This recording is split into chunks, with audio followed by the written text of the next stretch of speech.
하나님의 말씀 미가 7장입니다.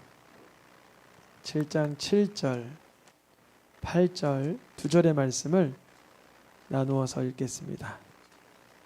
제가 앞부분 읽겠습니다. 오직 나는 여호와를 우러러보며 나를 구원하시는 하나님을 바라보나니 나의 하나님이 나에게 귀를 기울이시리로다. 나의 대적이여 나로 말미암아 기뻐하지 말지어다. 나는 엎드러질지라도 일어날 것이요 어두운 데에 앉을지라도 여호와께서 나의 빛이 되실 것이미로다. 아멘. 드디어 남유다 선지자 미가서가 오늘로 마지막 시간입니다. 어젠가 오늘 이스라엘이 이란과의 전쟁은 아직 전쟁이라고 할지 모르겠지만 이란과의 미사일을 주고받는 상황은 여전하지만 북쪽에 헤즈볼라를 괴멸시키기 위해서 시리아, 레바논 이쪽으로 포를 날리는 것은 휴전했다고 하더라고요. 또 여전히 남쪽 가사지구에서 끌고 갔던 그 포로들의 생사를 수십 명의 아직 알지 못하고 이렇게까지 했더라고요. 포로로 끌고 간 인질로 끌고 간 한 사람만 데리고 오는 팔레스틴 누구라도 50억을 주겠다 이렇게 했더라고요. 그래서 돈과 물질 그리고 생계가 아주 지금 힘겨운 그들에게는 그 좋은 어떤 조항이 될 수 있는데 아마 어떻게 이끌어가게 될지 이제 지난주 이제 미국 대선에서 트럼프 대통령에 대해서 아마 취임하고 나서는 좀 더 강력하게 이스라엘을 할 것 같은데 그 전에 휴전하고 그 전에 좀 마무리가 될 수 있게 주님이 은혜도 주시고 또 인질도 돌아올 수 있도록 우리가 알지 못하지만 모든 내막을 하나님께서 경영하고 계신 줄을 믿습니다. 오늘 미가 마지막 시간입니다. 7장을 하게 되는데요. 미가서의 구조를 10월달 둘째 주인가요? 말씀드렸어요. 미가서의 구조를 미가서를 몇 군데로 나눈다고 했었죠? 한 군데, 두 군데, 세 군데로 나눴었어요. 1장 2절에서 들으라 자세히 들을지어다 다 들을지어다 이렇게 1장 2절에서 시작한 미가서는 1장과 2장 그리고 3장에 가서도 다시금 야곱의 우두머리들아 이스라엘의 족속의 통치자들아 들으라. 그리고 다시금 6장에 가서 산과 땅의 견고한 지대들아 여호와의 변론 여호와의 말씀을 들을지어다 이렇게 세 군데로 나눠놨어요. 핵심이 모든 성경이 그렇지만 하나님 말씀을 들으라 그랬어요. 하나님 말씀을 들으라. 이번 미가서 하면서 하나님 말씀을 귀를 쫑긋해서 들으신 분 주님께서 복을 주시길 축복합니다. 이렇게 오디오로 듣든 내가 읽어서 내 육성으로 내 귀가 듣든 다른 사람이 읽어주든 여러 가지 방법은 있겠지만 말씀을 읽어야 돼요. 들으라. 듣지 않으면은 지난 시간에 6장 8절 이후 9절 이후의 사태가 벌어진다 그랬죠. 그때 가서 깨닫는 거예요. 내가 그때 말씀이 없어서 이런 어리석고 분별 없는 삶을 선택했구나. 말씀이 있길 축복합니다. 말씀에서 엄청난 비결과 보화와 능력이 있습니다. 오늘 7장 1절로 시작을 하는데요. 미가 선지자의 고백이에요. 미가 선지자가 고백해요. 아이고 재앙이다. 재앙이다. 뭐가 재앙이라는 거냐면요. 여름에 과일을 따고 포도를 다 거둔 후 그 아무런 과일이 없는 아무런 먹을 열매가 없는 그런 상태와 같다. 먹을 포도송이도 없고 무화과도 없는 이런 허탄한 상태 열매가 없는 상태인데 어떤 열매가 없는 상태를 1장으로 7장 1절로 비유했는지 어떤 상태였는지 보겠습니다. 2절에 뭐가 다 떨어진 거예요? 경건한 자가 끊어지고 정직한 자가 없도다. 이런 사태가 일어난 걸 열매가 다 사라진 상황으로 미가 선지자가 보고 있는 거예요. 미가 선지서를 세 군데로 나눴을 때 미가 선지자는 3장에서 무엇을 하고 싶었냐면 여호와의 영으로 충만하여져서 내가 그들의 허물과 죄를 깨닫게 하리라 그랬어요. 깨달았다면 죄인이 회개하였고 깨닫게 하였다면 악인이 정직한 삶으로 되돌렸을 텐데 미가는 한탄하고 있고 안타까워 여기는 거예요. 하나님께서 기뻐하는 삶, 사람아 주께서 선한 것이 무엇인지 너희에게 보이셨나니 여호와께서 내게 구하시는 것은 오직 정의를 행하며 인자를 사랑하며 겸손하게 너희 하나님과 함께 행하는 것이 아니냐. 이러한 미가 선지자의 애태움은 뒤로 한 채 7장에 가선 경건한 자가 열매가 떨어지듯 끊어지고 정직한 자가 첫 무화과 열매가 없는 것처럼 사라진 상태. 그러면 열매는 없어지고 경건한 자, 정직한 자는 끊어지고 어떠한 사람들이 있는가 봤더니만 피 흘리려고 매복한 자가 있으며 형제를 볼모 잡으려고 금을 들고 있는 자가 있으며 두 손으로 부지런히 뭔가 행하는데 그걸 악한 일을 행하는 자가 있다는 거예요. 어떻게 하면 좋습니까?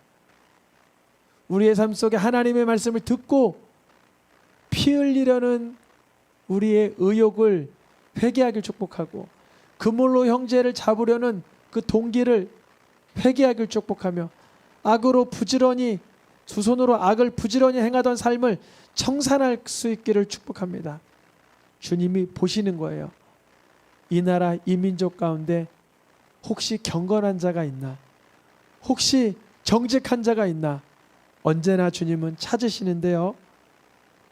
아브라함 때의 소돔과 고모라도 예레미야 선지자에서 유다성에서도 주님은 누구를 찾고 계세요? 의인을 찾고 계시고 한 사람이라도 있으면 뭐 하신다 그래요? 용서하리라. 한 사람이라도 있으면 그 집안에 혼자 사시는 분이 있으면 그 사람이 예수님을 잘 믿어야 돼요. 아멘.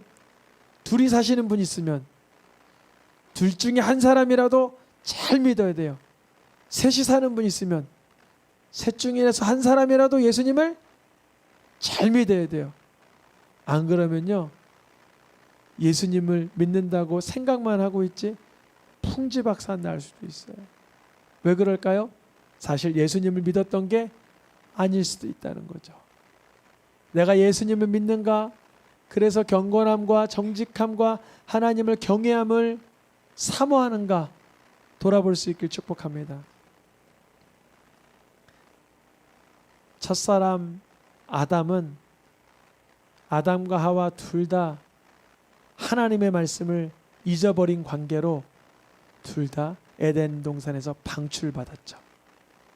둘 중에 한 사람이라도 붙들었으면 되는데 누가 붙들었어야 될까요? 물론 아담이 붙들었어야 되죠. 먼저 말씀을 들은 자니까. 또한 하와도 붙들었어야 되죠. 사단에게 미혹당할 때.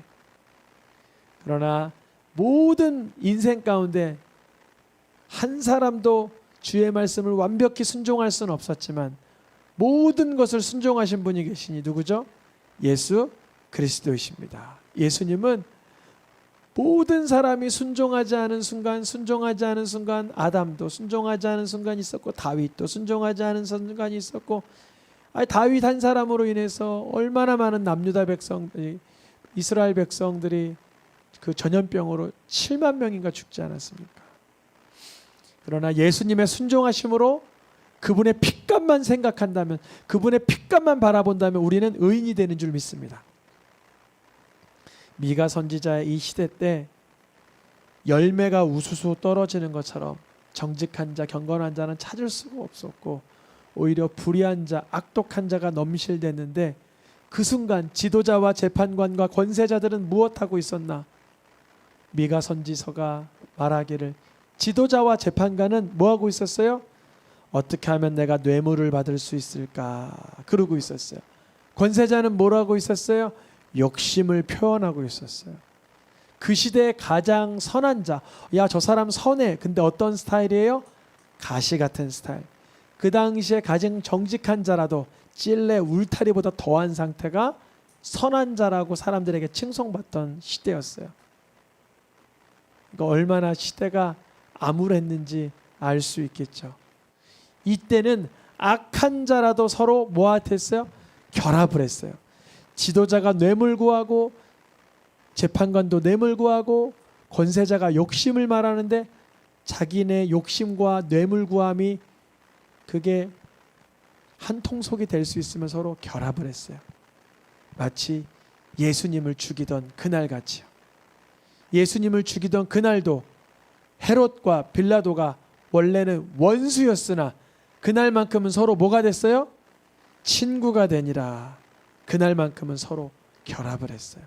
여러분, 악한 일에 결합하지 말기 축복합니다. 악한 일에는 서로 친구가 되면 안 돼요.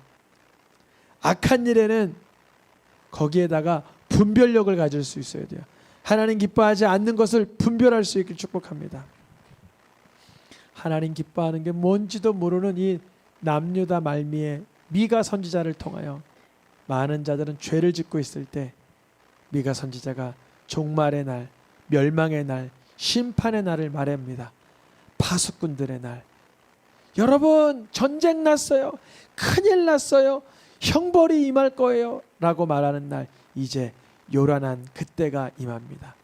이 날은 마치 예수 그리스도의 십자가의 사건을 말하는 듯하고 또 종말론적인 때를 말하기도 하고 우리 개개인적으로는 예수님을 부르는 그날을 말하기도 합니다. 그날 미가 선지자는 뭐라고 말하냐면 누구를 믿지 말라 그러냐면 이웃을 믿지 말고 친구를 믿지 말고 옆에 있는 아내도 믿지 말라 그래요. 왜 그럴까요? 왜 그럴까요? 왜 이웃을 불신하고 친구를 의지하지 않고 가족들에게다가도 입을 탁 다물라 그럴까요? 왜 그럴까요? 왜 이런 말씀을 미가 선지자를 주실까요? 이 말씀을 예수님이 인용했어요? 안 인용했어요? 예수님이 인용하셨잖아요. 똑같이 인용했잖아요. 이 다음 말씀이 아들이 누구를 대적해요? 아버지를 멸시하고 딸이 어머니를 대적하고 며느리가 시어머니를 대적하고 원수가 바깥에 있는 줄 알았는데 어디 있어요? 집 안에 있어요. 그럼 원수가 하는 일은 뭐예요? 중요합니다. 깨닫길 축복합니다. 원수가 하는 일은 하나님 못 믿게 만드는 거예요. 하나님 못 믿게. 그러면 예수님의 원수도 어디에 있었을까요? 예수님의 집 안에 있었겠죠. 예수님이 사역할 때 예수님을 미친놈이라고 말한 사람이 누구였죠? 형제들이었죠. 귀신 들려 미쳤다 라고 말을 듣고 형제들이 예수를 찾아왔다는 거죠. 우리 집안에서 내가 성경을 열심히 읽으면 가족들 중에 우리 성도님들을 이해 못할 사람이 있을 수도 있어요. 기도를 열심히 하면 왜 그렇게 기도를 열심히 하나 대적하는 사람이 있을 수도 있어요. 우리의 믿음, 우리의 경건한 삶을 때로는 가족이 가까운 데서 공격을 받을 수 있어요. 그 원수라는 거죠. 그래서 예수님 말씀하셨어요. 내가 화평하게 하려고 온 줄 생각하지 마라. 뭐하라 그러세요? 내가 분쟁하게 하려고 왔다 그러시잖아요. 예수님께서 화평을 주러 온 줄로 생각하지 말라. 검을 주러 왔다 그러시잖아요. 예수님의 사역을 회방하던 자들이 누구였냐면 베드로였어요. 십자가를 지지 마세요. 베드로였어요. 예수님이 조금만 인정에 끌렸으면 그럴까? 이번엔 그냥 관둘까? 그랬으면 우리는 우리의 죄를 어떻게 해결할 수가 없죠. 또 예수님의 사역을 방해했던 사람 중에 한 사람 누구죠? 가롯 유다가 랍비요 나 아니죠? 이렇게 말해요. 근데 너야 그래요. 너야 그래요. 너야. 마치 시편 55편 말씀처럼 그는 곧 너로다. 나의 동료, 나의 친구, 나의 가까운 친구로다. 우리가 같이 재미있게 의논하며 무리와 함께하여 하나님의 집안에 다녔도다. 사망이 갑자기 그들에게 임하여 산채로 스올로 끌어갈지로다. 함께 믿음 생활하던 지체인 줄 알았는데, 가족인 줄 알았는데, 사랑하는 아내, 사랑하는 자녀, 사랑하는 부모인 줄 알았는데, 내가 하나님을 경외하게 하지 못하게 하는 원수의 역할을 누군가 할 때가 있다는 거예요. 그러니까 여러분, 우리의 신앙은 하나님 앞에 홀로 서기를 할 때가 있어야 되는 거예요. 홀로 서기. 이럴 수도 있잖아요. 아빠가 아무리 목사님이지만 나 아빠 때문에 교회가 싫어 이럴 때 있잖아요. 예를 들어서. 그러면 그때는 어떻게 되겠어요? 아빠가 원수 역할을 하나님께서 허락을 하신 거죠. 그때 이제 물어보시는 거예요. 그런데 넌 나를 경외하냐라고 물어보시는 거예요. 넌 나를 경외하냐. 1대1로 만나자 그러시는 거예요. 1대1로. 이런 목사님도 옆에 있는 뭐 어떤 성도님도 집사님도 누가 아니라 뭐 어떤 누구의 그 혼미하고 혼란스러움이 아니라 내가 하나님 앞에 설 수 있도록 구하시길 축복합니다. 예수님을 회방하던 자는 예수님 말씀하시길 이렇게 말씀하시죠. 나와 떡을 같이 먹던 자가 내게 발꿈치를 들었다. 이거 떡을 먹다가 발로 뻥 차버리려고 발꿈치를 들었다는 거예요. 얼마나 이게 험악한 상황입니까? 같이 밥을 먹다가 친했는데 발을 들어서 발로 뻥 차리게 하는 거예요. 근데 그걸 누가 당하신 거예요? 예수님이 베드로에게 배신당해, 가룟 유다에게 팔림당해, 모든 제자들이 다 도망가, 뻘거벗고 도망가, 성경을 응하게 하려는 것이다. 그러니까 여러분, 우리가 믿음 생활하면서 오늘 미가 선지자의 말씀처럼 이웃을 믿지 말고 친구를 의지하지 말고 품에 누운 여인에게도 입의 문을 지키고 아들이 아버지를 대적하고 딸이 어머니를 대적하고 며느리가 신부, 즉 사람의 원수가 자기 집안 사람이라는 이 경험을 주님이 때로는 시키는 걸 허락하십니다. 그때 여쭤봅니다. 읽어보겠습니다. 오직 나는 우러러보며 바라보나니 하나님만 바라보겠습니다. 여러분, 이 자리에 혹시 사람 때문에 믿음 생활하시는 분 계세요? 사람 보여주려고. 그럼 하나님께서 그거를 끊어내기 위해서 하나님께서 과정을 겪게 하시는데 하나님만 바라보는 그 과정을 겪게 하세요. 오직 나는 누구만 바라봐요? 여호와만을 바라보며 하나님만을 바라보라.